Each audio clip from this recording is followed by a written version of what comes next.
Om.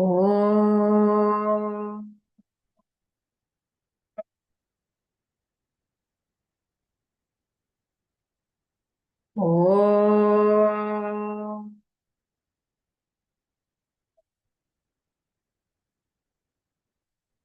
Om.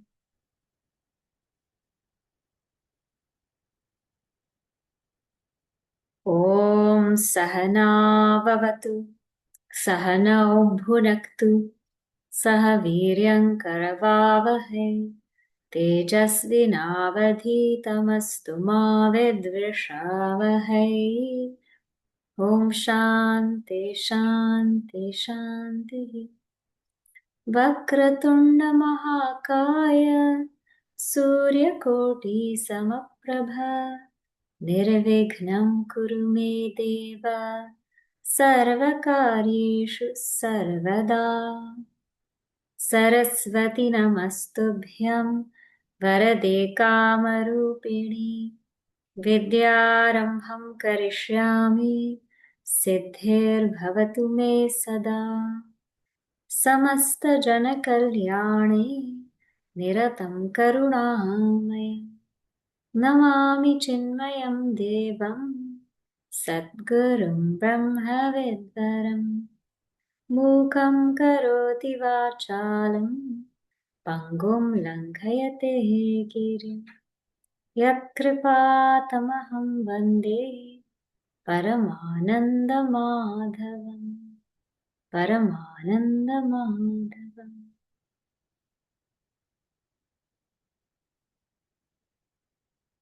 Okay, let's read the verses we covered last week, verses 35 and 36. Brihat Sama tatha samnam Gayatri chandasamaham Masana Margsheershoham Ritunam Kusumakaraha Dyutam Chhalayatamasmi Tejasvinamaham Jayosmi Vyavasayosmi Sattvam Sattvavatamaham. So last time, Bhagwan is continuing on his vibhootis. And he says of all the Vedas, he is the Sama Veda, but of the Sama Veda, he is the Brihat Sama, the one that's the most complicated to chant. And of course, of all the meters, he is Gayatri. And of all the months, he is Margsheersha. The months of November, December, he is those months where lots of festivities take place. And also the reading of Andal's Tirupavai that goes on during that time. It's very, very beautiful. Then of all the seasons, he says, I am spring. Then he says, of all the fraudulent acts, I am gambling. Now, it doesn't mean here that we should go on gamble and say, okay, Bhagavan's vibhuti is gambling, so there, let me go and gamble. What he means to say here is, I am gambling because in gambling, you can lose big and win big at any time. In the same way, Bhagavan's power is so vast, so great, that we can win big and at the same time lose big anytime.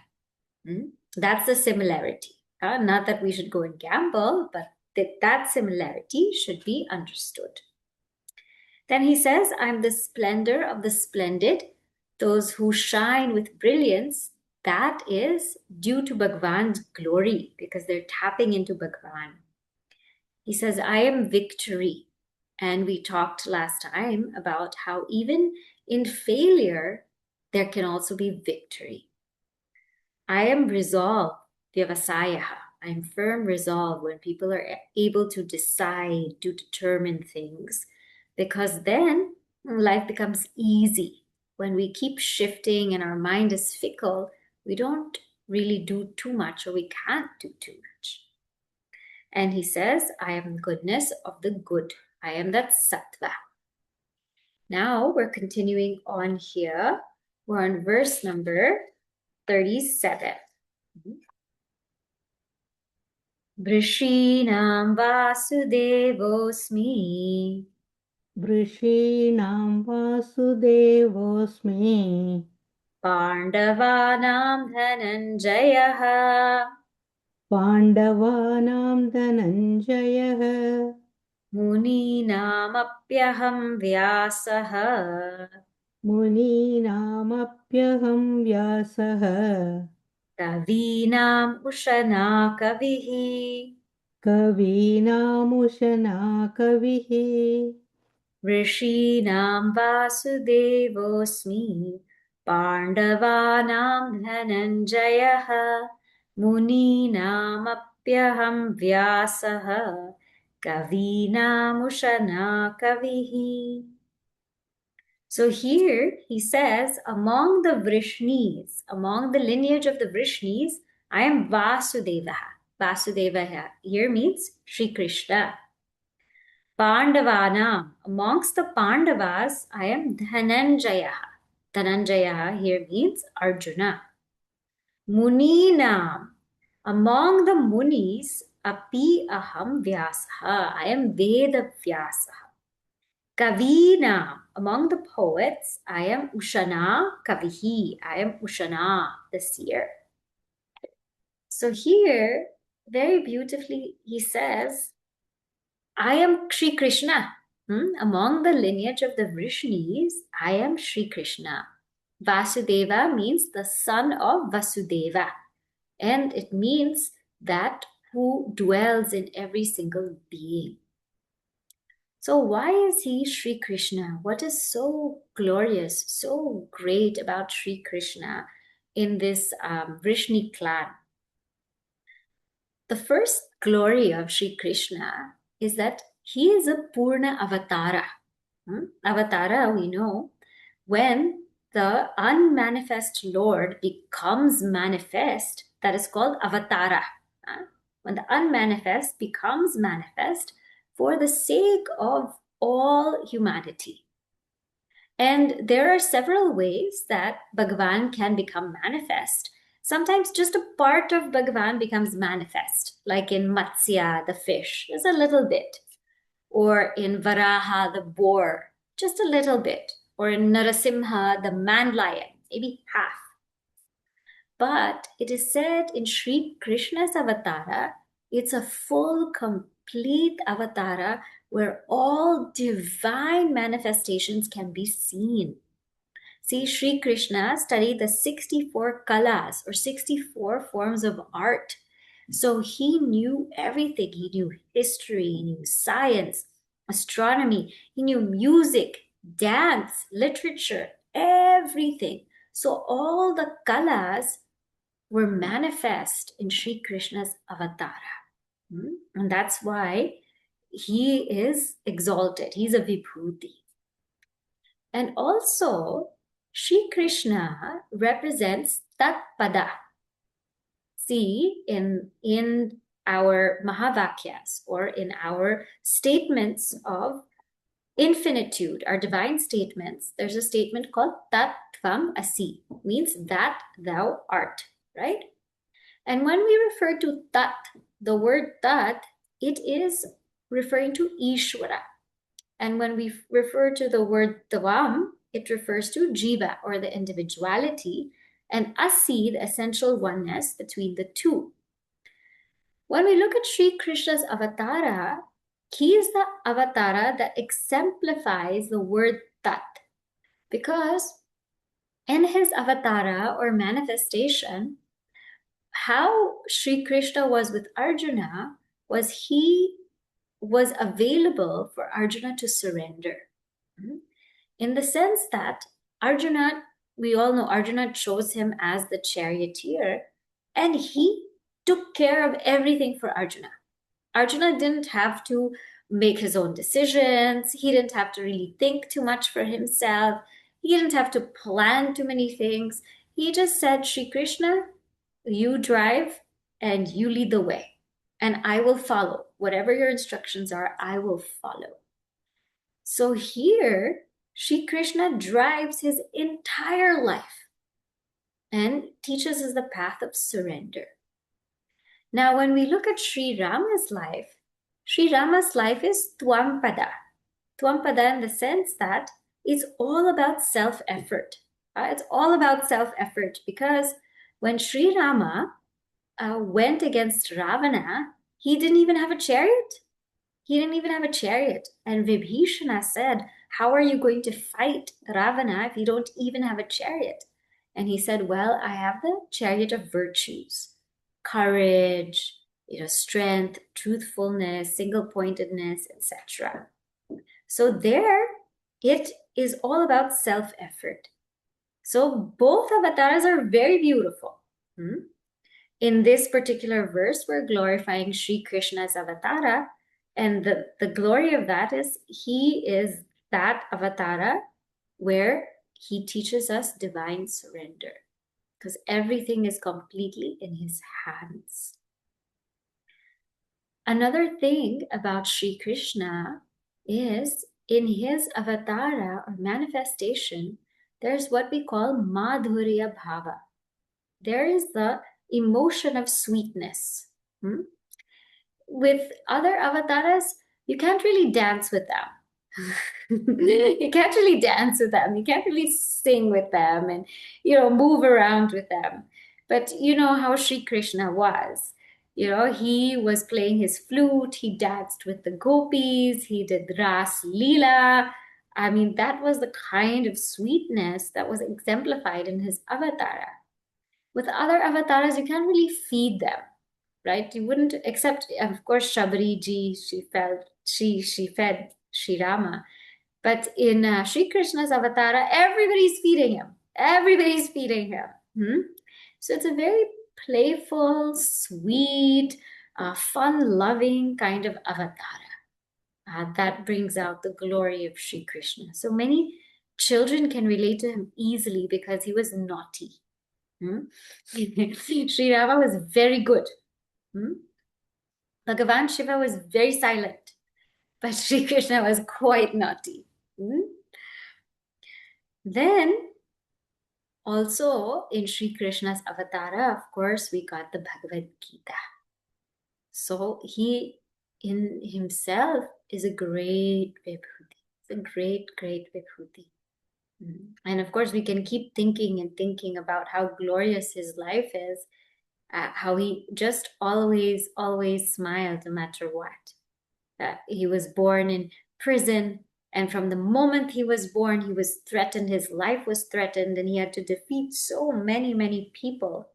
He was insulted so many times by Shishupala. He was cursed by Gandhari. He was, Duryodhana tried to kidnap him. So many people were against him. But yet he led life with a very peaceful and beautiful smile. And he even saw the destruction of his whole clan. And still, he went with a smile. So that life of Sri Krishna is indeed a glory if we keep reflecting and thinking about it. Then it says here, Pandavanam Dhananjaya. Dhananjaya means Dhanam Jayati, the one who conquered wealth. One who conquered wealth is Arjuna. Of all the Pandavas, I am Arjuna. Why Arjuna?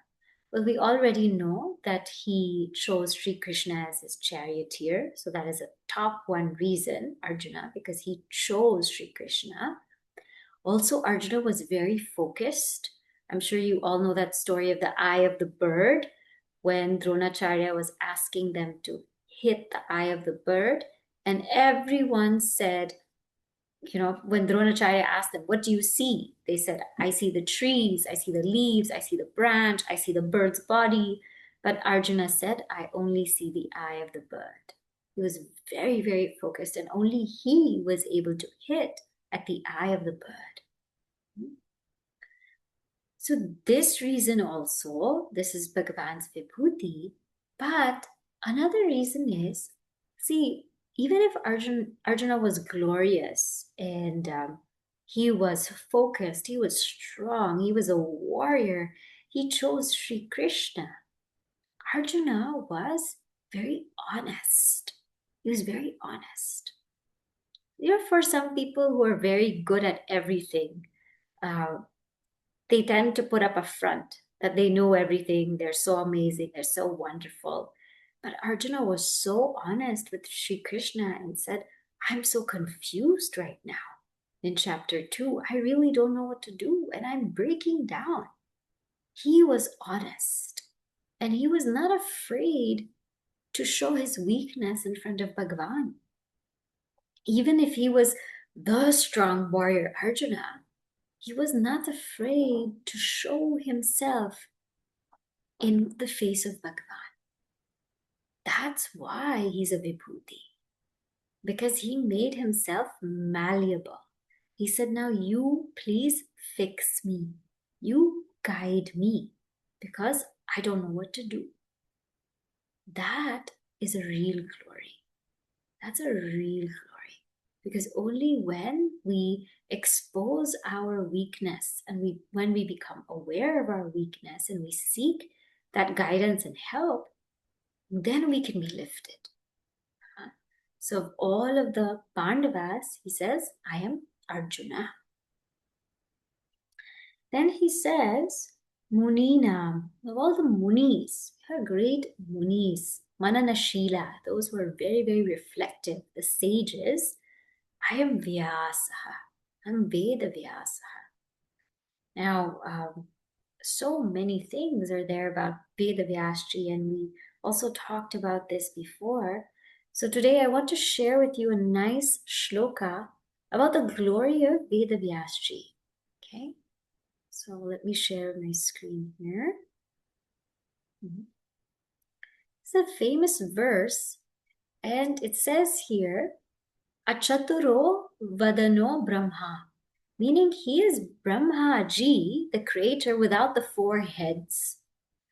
Dvibahur Aparo Harihi, he is Bhagwan Vishnu with two arms. Yeah? With two arms, not with four arms, with two arms. Abhala Lochana Shambhu, he is Bhagwan Shiva without the third eye. Bhagavan Badarayana. This is Lord Badarayana or Bhagavan Vedavyasaha. So he is exactly like Brahmaji, but just without the four heads. He's exactly like Bhagavan Vishnu, but without two arms, with only two arms. And he is like Shiva, Bhagavan Shiva, without the third eye. What does this mean? If you look at what Veda Vyasji has done for our culture, like Brahmaji, he wrote so many Puranas. Huh? There are 18 major Puranas. He wrote so many of these. Puranas are very symbolic stories about the Upanishads. Basically, the Upanishads, which are expounded through very symbolic stories, are called the Puranas. For those who cannot understand the subtlety of Upanishads, he brought this out in a story format for us to connect with. So he created all of these stories of these Puranas. He wrote all of them down. And like Bhagavan Vishnu, who's the sustainer, the Vedas, which were given out by word, only by sound, he made sure to sustain them and to put them into writing, to divide them into volumes. And he even appointed each student of his to go and expound and, put together, write, compile the Vedas. So one was in charge of Rig, another Sama, another Atharva, another Yajur. So he really made sure that these Vedic teachings were sustained.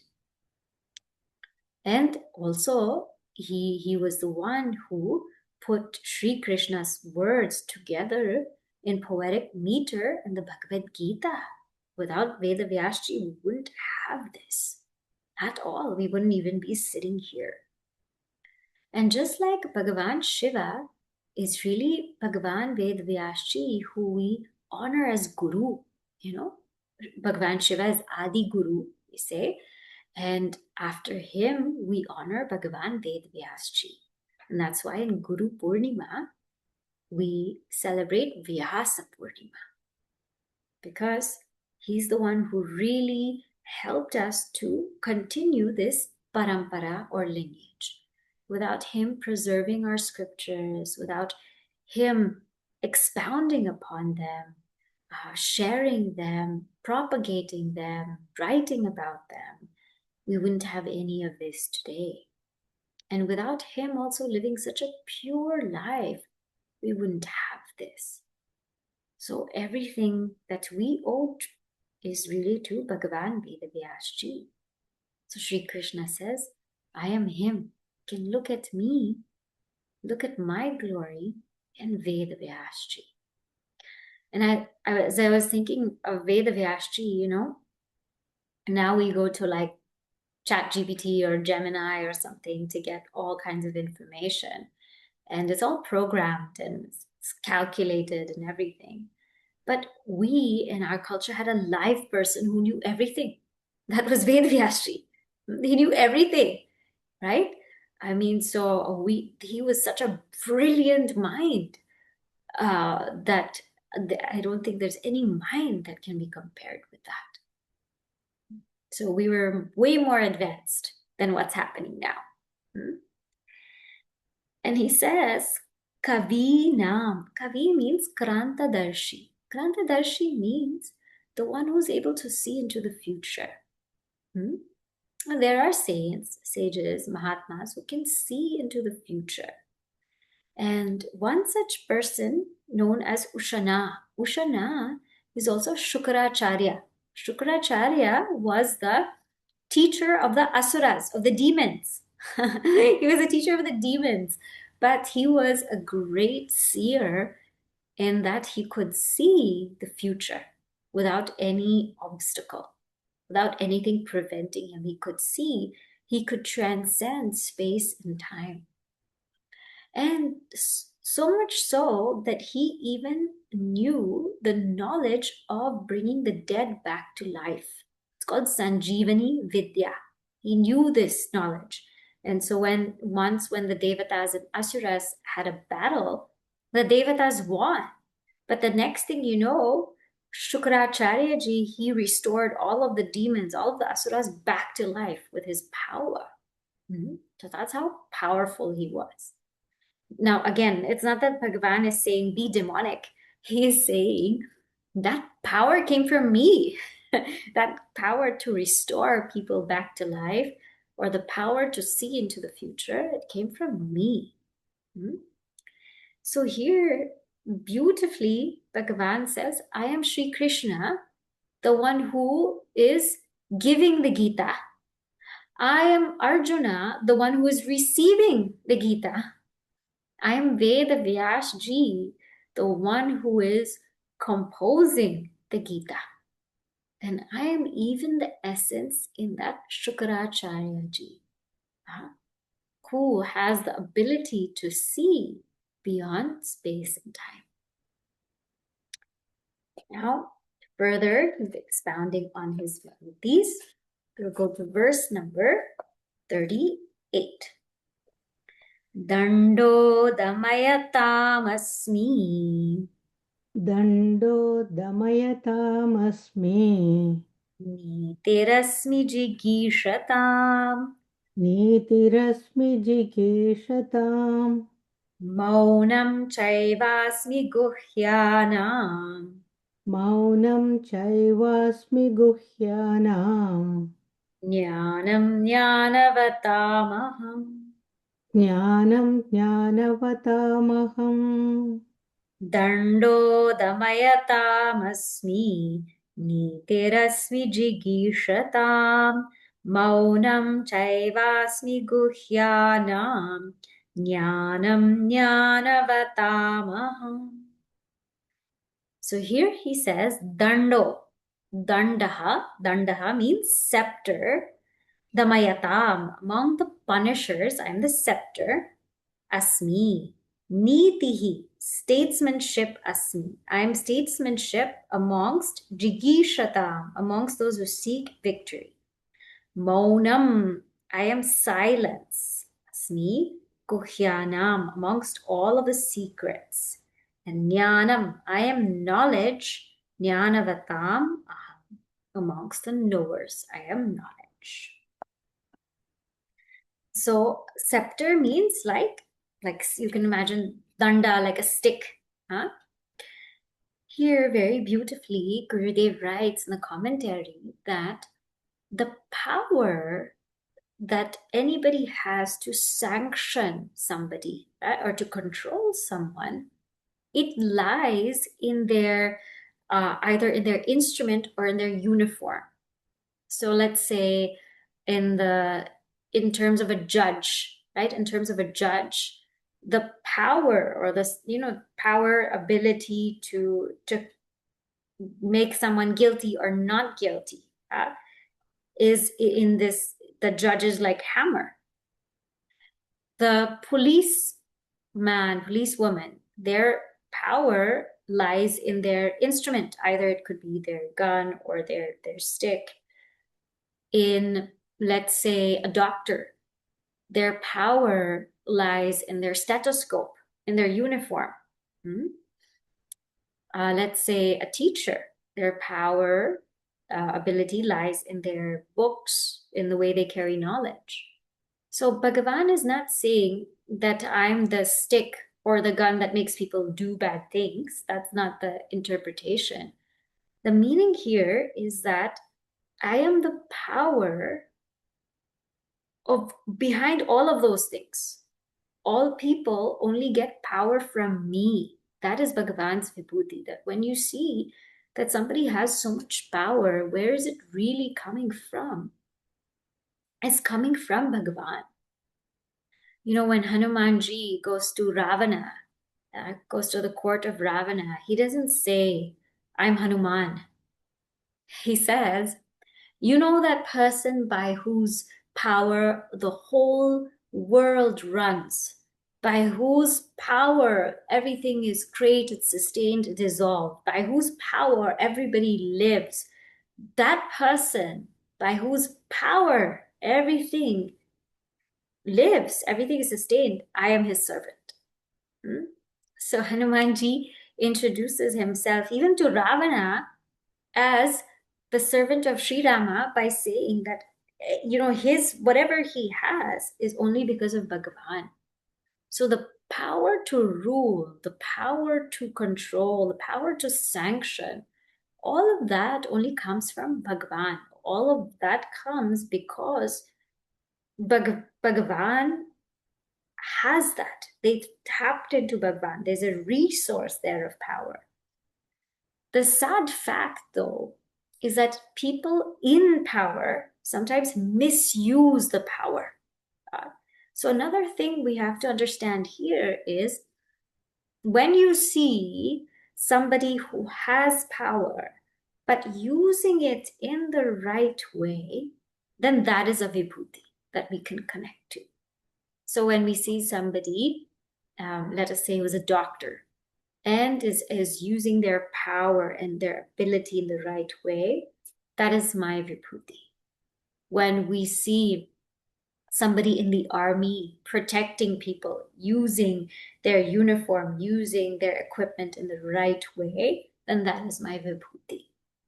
So power for the use of dharma, Bhagavan says, that is me. That is me. Another meaning also is Bhagavan, danda also can mean punishment, not like a punishment. Bhagavan also comes to us as a punisher. Huh? So sometimes when we slip and we fall from our moral code, when we do wrong things, when we say wrong things, when we act in a wrong way, Bhagavan sends something to punish us. Something or the other will come. Some sickness, some criticism, some, people giving us a hard time. all those things will come into our lives because we've done something wrong. So Bhagavan comes as that form to set things straight. A question might come, but I've seen so many people doing so many wrong things, nobody's setting them straight. Hey? Where is Bhagavan? See, the setting straight doesn't always come from outside. Sometimes it comes from inside. Somebody who's constantly engaged in doing negative things, even if in the outside they might seem like they're okay and they're fine, inside they're probably suffering because there's no way that we can do so many wrong things and feel right. It won't happen. It won't happen. So that danda, Bhagavan comes as that punishment either through outer circumstances or through inner circumstances, which we will not be able to see unless we're the ones going through it. And that danda, that punishment, is only out of love because he wants us to rise. And note that he gives us enough chances to improve, but if we don't listen, then this danda comes. So if we're having a difficult time, that's also Bhagavan's vibhooti. Then he says here, amongst those who seek victory, I am niti. Niti here also means policy, statesmanship, policies. See, when people are fighting or they want victory, it's not necessary that the strongest one will always win. Now, we've seen this in Mahabharata. The Kauravas had a way bigger army. They had 11 Akshauhinis, and the Pandavas had 7, right? So the Kauravas had a bigger army than the Pandavas. But what made the Pandavas win is their strategy. In chapter 1, Duryodhana's strategy, he told his people, was just protect Bhishma. Whatever you do, just protect Bhishma. So he didn't have really that many things in his mind because his mind was so disturbed. But the Pandavas, on the other hand, they had a lot of strategy. The Kauravas had some strategy, not that they didn't have, they had some. But the Pandavas had a lot of strategy because Sri Krishna was guiding them. Sri Krishna was guiding them. And because of their strategy, they were able to defeat the Kauravas. So it's not always that the bigger army, the bigger force wins. It's really the one who strategizes. And the most important strategy is Satyam. Today is a Republic Day. Satyameva Jayate is truth. When somebody is fighting with truth, they will always win because they will always be inspired. Nothing can break them inside. They have a goal that they're so inspired, they're so convinced that they really believe in. But when someone is fighting with falsity, there's going to be a continuous breakdown inside, amongst the people around them, in and through. There will be so many breakdowns because what's false can never stand. When someone speaks false or when there's false policy, it will never stand. It will fall apart. What's false will always fall. And if it hasn't fallen yet, it will. Because the strongest policy is always truth. In fact, that's the strongest weapon. That's the strongest weapon. So of all, he says, I am that niti, I am that strategy, that proper strategy, and that truth. And of all the secrets, I am silence.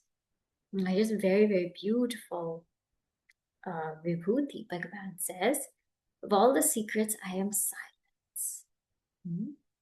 So many of us have seen things like top secret and this is secret, and we want to know whatever the secret is because secret makes us want to know something, right? It gives us a sense of wanting to know because it's hush hush.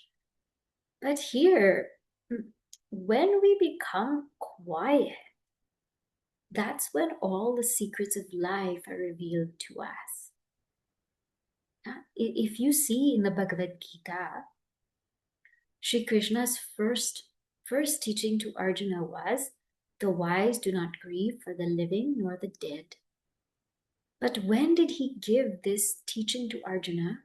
If you see, just 2 verses before that, tushnim babuva, Arjuna became silent.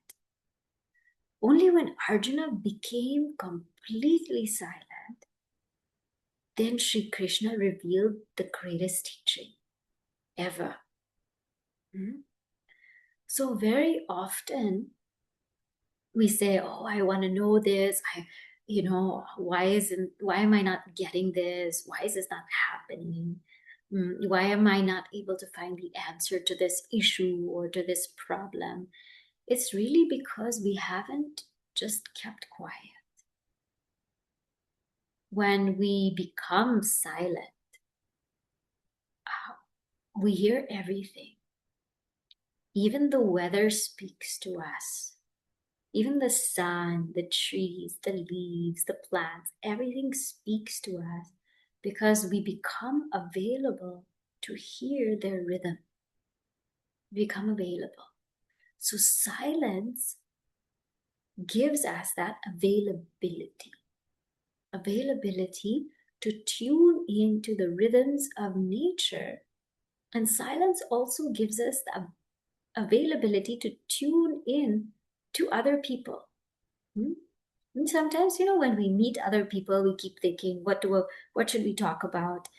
Just recently, I had gone to a family. They had lost somebody, and it was very difficult. That children had lost their father, and they're young children. And I was thinking, now what? How do you speak to them? What do you say? But I said, never mind, I'll go, and whatever happens, happens. And I went, and I went to be with them, and they didn't. They never brought anything up. They just wanted to know stories. They just wanted story times. So all we did was stories and stories, one after the other, one after the other. But that was really nice, and it just made me realize again and again that we don't have to plan everything. We don't have to put everything in our minds. When we empty ourselves out, then we can really tune into what people truly need and be there for them in that way. When somebody passes away, a lot of us don't know what to say. What do you say to the couple? What do you say? More than saying anything, presence matters. Just be there and be available for whatever they need. That's what's going to mean more to them than anything else. So that in that silence, all these things are revealed. One more beautiful thing in silence is when the mind becomes incredibly silent, then the witness self is self-evident. That's what we call sakshi, which is also like a secret, because we hear about the witness self, pure consciousness. What is that? We don't understand. But when the mind becomes silent, that witness self becomes self-evident. And that is also a very beautiful secret. So I am silence. I had shared this with our youth also, but maybe for this week, just practice being silent. No need to keep having our phones or keep having something to read or keep on having something to see or watch or look or listen to. Just be silent. Because sometimes we've forgotten how to do that because we're always watching something. We're always listening to something. We have forgotten how to just be silent. And sadly, we have become uncomfortable with silence. So we should go back to being completely comfortable with it. That's a sadhana. Then he says, Jnanam jnanavatam aham. Amongst the knowers, I am knowledge. So what does this mean? It means that all those people who had deep revelations, deep knowledge, they tuned into Bhagavan. They tuned into that silence. Of course, we know our rishis and our saints, our sages, when they were sitting quietly, that knowledge from Bhagavan was revealed to them. That knowledge came from Bhagavan, because Bhagavan's breath is the Veda. So it's not like they knew it on their own. It's that their minds became silent and the knowledge from Bhagavan was revealed to them. And that's why people in the Vedas don't really write their names. I wrote this hymn or I wrote that hymn. They don't really write too much of that. And even in the Western world, we see that when Newton became silent after the apple fell, then he thought about gravity. And I think it's Archimedes when he was in the bathtub, not when he was noisy and in the laboratory or anything like that. When he was in the bathtub relaxing, the mind was silent. Then he got the knowledge that he needed. So that knowledge, any knowledge, comes only from Bhagavan. It doesn't come from us. So sadly, I mean, we do put authors and this and that, and we try to patent things and all kinds of things we do. But really, it's all from Bhagavan. It's really all from Bhagavan. That jnana of all the knowers is Bhagavan. Even the musical notes, they're from Bhagavan.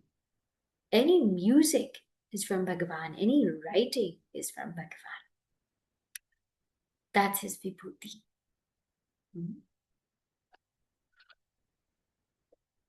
So here now he says, I am all of this. I am knowledge. Now he starts to conclude this chapter.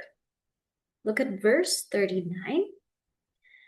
Yachapi sarvabhutanam. Yachapi sarvabhutanam. Bijam tadaham Arjuna. Bijam tadaham Arjuna. Na tadasti vinayat syat. Na tadasti vinayat syat. Maya bhutam characharam. Maya bhutam characharam. Yachapi sarvabhutanam bijam tadaham Arjuna na tadasti vinayat syat maya bhutam characharam. He says, yat cha api, and also sarvabhutanam, amongst all beings, bijam, that seed, tat bijam, that seed, aham Arjuna, I am that seed of all beings. Natat asti vina yat syat, and without me, there's nothing without me. Maya, there's nothing pervaded without me, whether it's chara achara, moving or unmoving. There's no bhutam, there's no being that is not pervaded by me. And whatsoever is the seed of all beings, that also am I.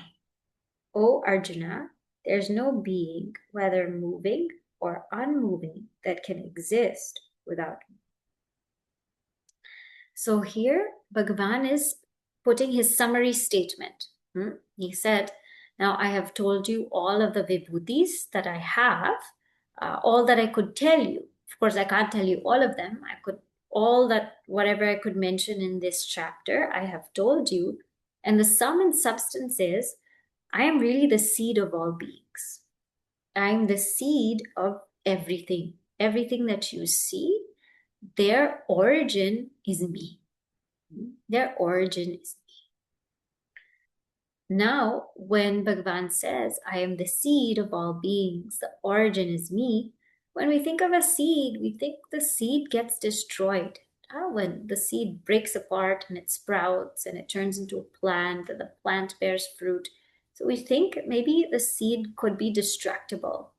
He says, no, actually, there's nothing that can exist without me. I'm not just the origin, but I'm actually the substratum of everything. I'm not the changing origin. I'm the imperishable seed. I am the substratum, changeless substratum. And nothing can exist without me. That's why if you look at, let's say, if you look at this book, we can all have our, notions about it. Some people might say it's green in color. Some people might say, no, no, it's turquoise. Some people might say, no, no, no, no, it's like a blue. Some people might say this looks like a road. Some people say, no, it looks like a chariot. We can have so many arguments about what's the cover of this book? What color is it? What does the illustration say? What is that font? We can have so many arguments, but nobody can argue that it is. It is. That we cannot argue. That all of us agree. It is. So I am. Who am I? To some, I might be a daughter. To some, a friend. To some, a relative. Whatever it is. But nobody can argue against the fact that I am. So this isness, which is changeless, which is indisputable, this is Bhagavan's vibhooti. That isness is Bhagavan's vibhooti. The isness in all things, whether they are moving or not moving, that isness is vibhooti. Because again, same thing, if you take a tree and the tree becomes wood, right? Let's say you chop off the tree and there's wood left, and the wood disintegrates and it becomes ash, and the ash goes and it joins into the earth, and then it changes, it keeps changing its form, because as the law of energy states, nothing is really destroyed. Nothing is created, nothing is destroyed. So everything maybe keeps changing its form in one way or the other, but that existence never changes. That isness will never change. And that isness is my vibhooti. That isness is my vibhooti. If you look at our lives, just even from yesterday to today, just look from yesterday to today. What all changed? What all changed? So our body temperature has changed, right? Because yesterday maybe was cooler, today it's cooler. I don't know which one. It's just cold. But our body temperature would have changed, right? Our body, maybe body mass, our weight, whatever, the substances, the food in our body is different. It's not the same today. The state of our minds, probably from yesterday to today, has changed. Maybe yesterday was less peaceful, today more peaceful, or vice versa. The state of our intellect maybe also changed. Maybe yesterday we didn't know as much, and today we learned a little bit more about the Bhagavad Gita. And maybe yesterday our personality was a little bit different, and today it's a little bit different. Every which way, every part of us from yesterday to today has changed. There's nothing we can really call I. There's nothing we can really call I, because it all just changed. It all just morphed. So there's nothing that we can really hold on to. We can't even hold on to the body or hold on to the mind or the intellect or even the personality, because it all switched, it all changed. But what didn't change? How can I say that I'm the same yesterday and today? It's just that that consciousness, didn't change at all. It didn't change. Mhm. So that is a vibhuti. That isness is a vibhuti. Mhm. So if you think about it, just keep thinking about it, then we'll come to really understand that it's true. Everything about us from yesterday and today completely changed. Completely changed. But something that's the same is just the pure self. Mhm. Now Bhagavan goes on to tell us, verse number 40. Nantosti mama divyanam नान्तोऽस्ति मम दिव्यानां vibhutinam parantapa विभूतीनां परन्तप एष तुद्देशतः प्रोक्तः एष तुद्देशतः प्रोक्तः विभूतेर्विस्तरो मया विभूतेर्विस्तरो माया नान्तोऽस्ति मम दिव्यानां विभूतीनां परन्तप एष तुद्देशतः प्रोक्तः विभूतेर्विस्तरो मया. He says, Na antaha asti.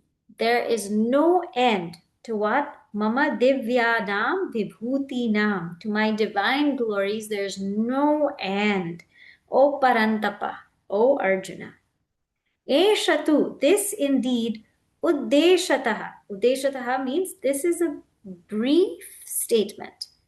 Proktaha, this has been stated by me. Vibhutehe, of Vistaraha, of the glory of particulars, has been stated, Maya, by me. There's no end to my divine glories, O Parantapa, but this is but a brief statement. It's a brief statement by me of the particulars of my divine glories. So here, Bhagavan says, really, I cannot tell you all of my vibhutis because there's too many. And we also saw in the beginning last time, even in the world itself, we cannot count certain things, right? Now we have all kinds of trackers. Of course, when we walk, we want to walk 10,000 steps, and then we have a watch to track that. Or, we have something to track accounts, financial accounts. We have something to track screen time, all kinds of things we can track, we can measure. But how many snowflakes fell yesterday? We don't know. How many droplets of rain fall at a given day? How many blades of grass are there? How many liters of water are there in all of our rivers? How many grains of sand are there in all of our beaches? This kind of thing is infinite. Nobody can count it. We don't have any, I don't know of any such instruments that can count it. We don't know. At most, they can estimate. How many people are actually living in this world? We don't know. There's a census, but many people don't fill that out. So even in this world, we cannot count certain things, that they're infinite. We don't even know how many galaxies and how many planets we really have. We have no idea. So Bhagavan says, there's just no end to my vibhuti. I cannot tell you everything because it's too much.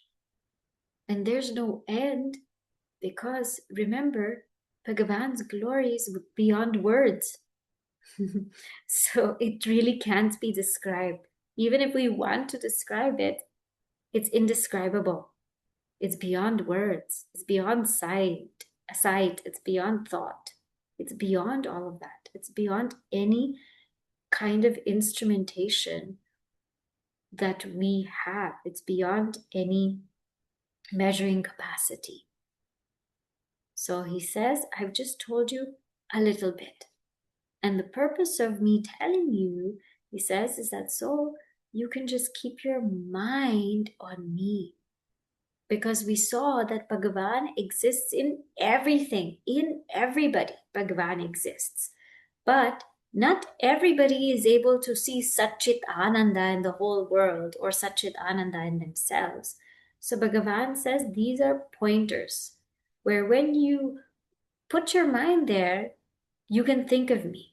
So when you look at Arjuna, you can think of me. When you look at the sun, you can think of me.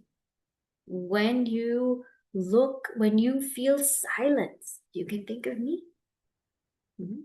When you look at the stars or the moon, you can think of me.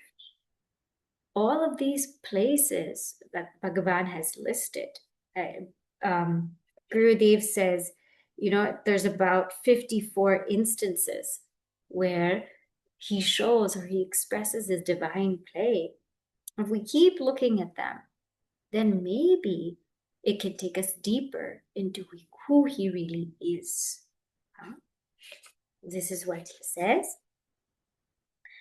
Now, we will just read verse 41, but more meaning of it, 41 and 42, along with the summary, we will take up next week. Okay, so we'll just read this verse.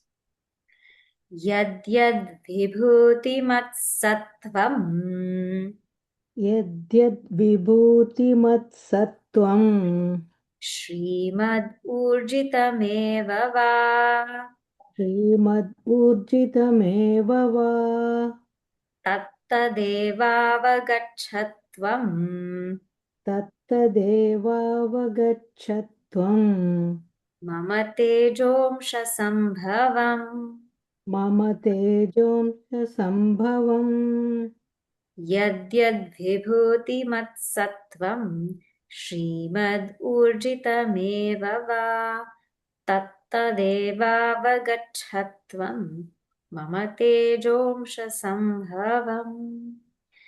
So Bhagavan says, really, if you want to think of my vibhuti, yat, whatever is vibhuti mat, is glorious. Sattvam, whatever being is glorious. Shrimat, prosperous. Urjitam, powerful. Eva va, tat eva avagachatvam. No, that is me. No, that is my Tejo Amsha Sambhavam. That is a manifestation which is a part of my splendor. Whatever that is glorious, prosperous, or powerful in any being, that know you to be a manifestation of a part of my splendor. So that, what exactly that means, we will see next week. Just to briefly summarize what we have done so far, Bhagavan Shri Krishna has said very beautifully, I am the one who gives out the Gita. I am Shri Krishna. I am Arjuna, the one who listens to the Gita. I am Veda Vyasa, the one who composes, who writes the Gita. I am even in the Asuras, the heart of them, as Ushanha or Shukracharya ji. He says, I am the scepter. I am the one that punishes. I am strategy. And I am silence of all the secrets. And he says here, I am knowledge of all the knowers. And there's no end to my glories, but I'm just giving you a sampling so that you can keep your mind on me, Bhagavad says, all the time. There's not one moment where you can be without me, because everywhere you can see my vibhuti. So as I said, next week we'll do the final 2 verses, and then we'll do the summary, and the week after we will do chapter 11. We'll start chapter 11. So we'll just say the closing prayer. I have a few announcements, and then we can do any questions there. Om Purnamadah Purnamidam Purnat Purnamudachyate Purnasya Purnamadaya Purnameva Vashishyate. Om Shanti Shanti Shanti. Hari Om Shri Gurubhyo Namaha. Hari Om.